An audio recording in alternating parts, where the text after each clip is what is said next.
অন্নদা, অন্নদা, ভিতরে এসো।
একই পোশাক অন্যদার।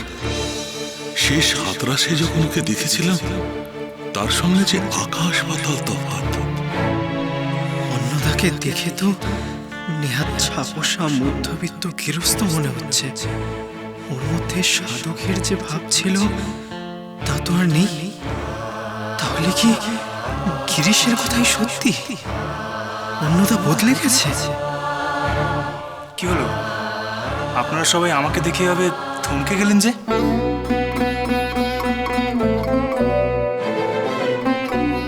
ও, বুঝতে পেরেছি, আমার পোশাক, আমার হাবভাবের জন্য আপনাদের অস্বস্তি হচ্ছে।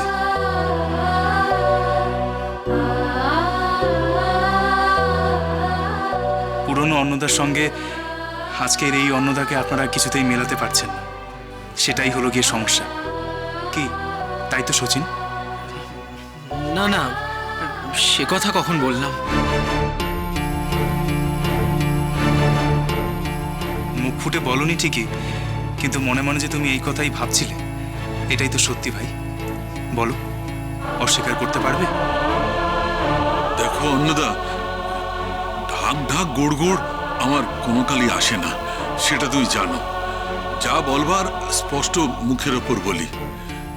সত্যি শেষবার যে তোমায় মহান সাজে দেখেছি, তার সঙ্গে আজকের সাজগোজ মিলাতে একটু কষ্ট হচ্ছে বই কি।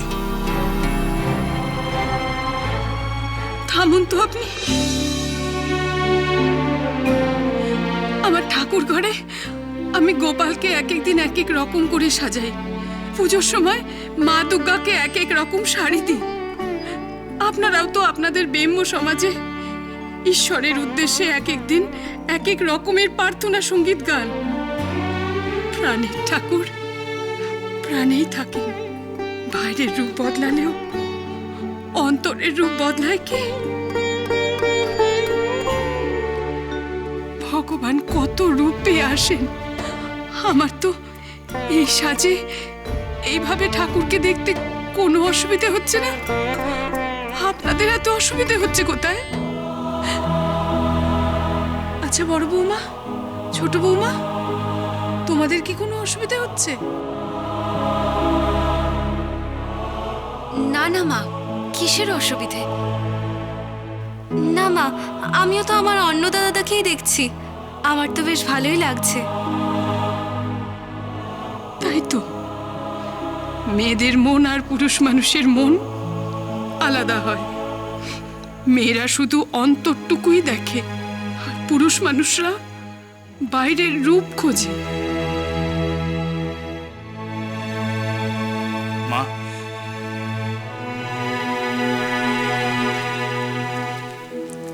আমি কিন্তু ভগবান নই মা। তুমি তো আমাদের গুরু বাবা, আমাদের সকলকে তুমি দীক্ষা দিয়েছো। তুমি আমাদের কাছে ভগবান নও তো কে? গুরু একজনই মা, তিনি হলেন গিয়ে ঠাকুর শ্রী রামকৃষ্ণ পরমহংসদেব। আপনি যদি কখনো বেলুড়ের মঠে যান, দেখবেন সেখানে সন্ধেবেলায় সন্ন্যাসীরা ঠাকুরের আরতি করার সময় স্বামী বিবেকানন্দর লেখা গান করেন, এবং তার শেষে সকলে মিলে জয়ধ্বনি দিয়ে বলেন, জয় শ্রী গুরু মহারাজ কি জয়। তিনি গুরুর গুরু, মহাগুরু, ভগবান তিনি। ওনার আদেশে আমি আপনাদের দীক্ষা দিয়েছি, তাই আমাকে গুরু বা ভগবান সাজাবেন না। আমি আপনাদের সন্তানের মতোই ছিলাম, তেমনই আছি। শুনেছেন শুনেছেন ঠাকুরের কথা? আপনারা ঠাকুরের বাইরের পোশাকটা দেখে ভেবেছিলেন ঠাকুর বদলে গেছে, কিন্তু না, ঠাকুরের ভেতরের কথাটা শুনে এখন বুঝতে পারছেন তো ঠাকুর একই আছে। কতদিন পরে তোমাকে দেখলাম ঠাকুর। আমি জানি যে তুমি এখানে একটা কাজ নিয়ে এসেছো, মন্দির তৈরি করার কাজ। কটা দিন আমাকে একটু তোমার সেবা করার সুযোগ করে দাও না ঠাকুর। আচ্ছা বেশ, সেবা শব্দতে তোমার আপত্তি আছে, তাহলে আমাকে একটু যত্ন করার সুযোগ করে দাও। মারা যেভাবে সন্তানকে যত্ন করে তেমন যত্ন।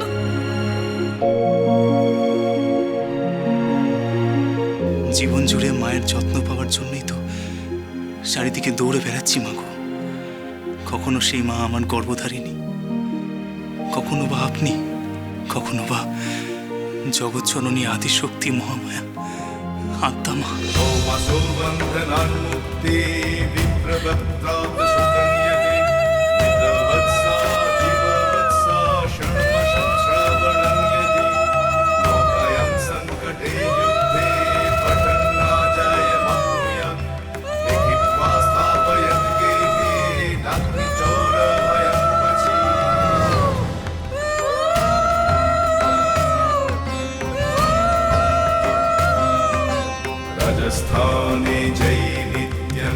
অন্নদা, তোমার এই জমি পছন্দ হয়েছে?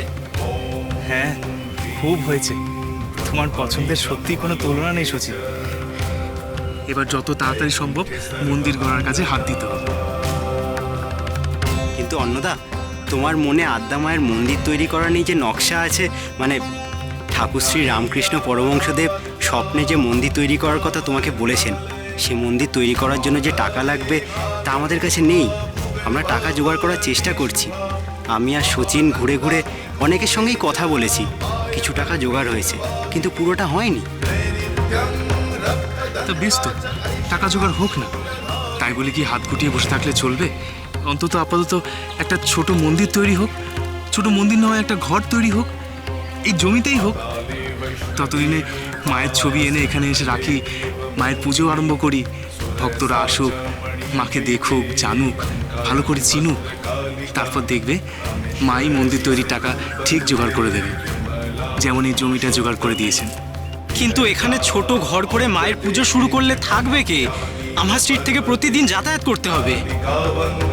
কেন? আমি তো এখানেই থাকবো। মায়ের ঘরের পাশে একটা ছোট্ট মাথা গোজার ঠাঁই থাকলেই হবে। কিন্তু অন্নদা, তার আগে মাসিমা মেসোমশাইয়ের একটা ব্যবস্থা করতে হবে তো।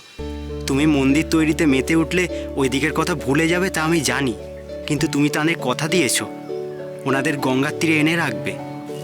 হ্যাঁ, গঙ্গার তীরে একটা বাড়ির খোঁজ শুরু করতে হবে। গঙ্গার ধারে বাড়ি? খুব একটা বড় বাড়ি লাগবে কি? না না, বাবা আর মা থাকবেন, একটা ছোট বাড়ি হলেই চলবে। কেন শচীন, তোমার কাছে সেরকম কোনো বাড়ির সন্ধান আছে নাকি? আমি কিন্তু বেশি ভাড়া দিতে পারবো না। তোমাকে কোনো ভাড়াই দিতে হবে না। টিটাগড়ে গঙ্গার ধারে আমাদের একটা ছোট বাড়ি রয়েছে, তুমি জানো, তুমি ওখানে গিয়েও ছিলে। ওই বাড়ির বাগানে আমরা চড়ুই ভাতি করেছিলাম। হ্যাঁ হ্যাঁ, মনে পড়েছে। সে তো ভারী সুন্দর বাড়ি ভাই। বাবা তো ওই বাড়িটা বিক্রি করে দিতে চাইছেন, কিন্তু মায়ের আপত্তি করাতে সেটা করতে পারেননি। ওই বাড়িটা এমনি ফাঁকাই পড়ে থাকে। অন্নদা, তাহলে মাসিমা মেসোমশাইকে ওখানে এনে রাখো। তুমি যত তাড়াতাড়ি সম্ভব চট্টগ্রামে গিয়ে ওনাদের নিয়ে এসো। কিন্তু আমি এখন কি করে যাবো বলো তো ভাই? ছোট হোক আর বড়, মায়ের মন্দির তৈরি করার কাজ তো শুরু হবে। আমি এখন কি করে যাই? আর আমি ওখানে গেলে ওরা আমাকে আটকে রাখতে চাইবে। তার চেয়ে বরং তুমিই যাও, তুমি গিয়ে ওদেরকে নিয়ে এসো, কেমন? শচীন, চলো আমরা ওদিকটা দেখে আসি আর।